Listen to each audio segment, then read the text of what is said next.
అన్వేష్ సంధ్య నువ్వా? నువ్వు మా ఇంటికి చెప్పు, మర్యాద చెప్తాను, ఇక్కడ వెళ్ళిపో. ఎందుకు అట్లా మాట్లాడుతున్నావు అన్వేష్? సంధ్య బాగానే బిడ్డ, ఇప్పుడే వచ్చినవా? కూసో. అమ్మా ఇప్పుడు ఇంటికి వచ్చినట్టు మళ్ళీ మరదలకు తెలిసింది అనుకో, మళ్ళీ లొల్లు అవుతుంది.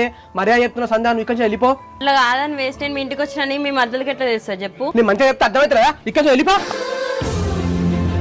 విద్యా నాన్న అయిందేదో అయిపోయింది, ఎగ్జామ్ దగ్గరికి వస్తాను కదా, బావతో ఫోన్ చేసి మాట్లాడలేను.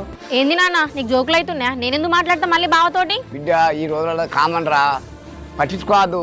ఇంటికి పోయి బావతో మాట్లాడరాపో. నాన్న నేను ఆయనతో ఎందుకు మాట్లాడతా? వాళ్ళ ఇంటికి ఎందుకు వెళ్తా? నువ్వు ఎందుకు ఆయన గురించి నా దగ్గర ఊకి తీస్తున్నావు? ఏం బిడ్డ పర్యాలు యొక్క మాట్లాడతాను ఏంద్రా? నా అక్కేనే నా అల్లుడేనే, పోయి మాట్లాడరాపో.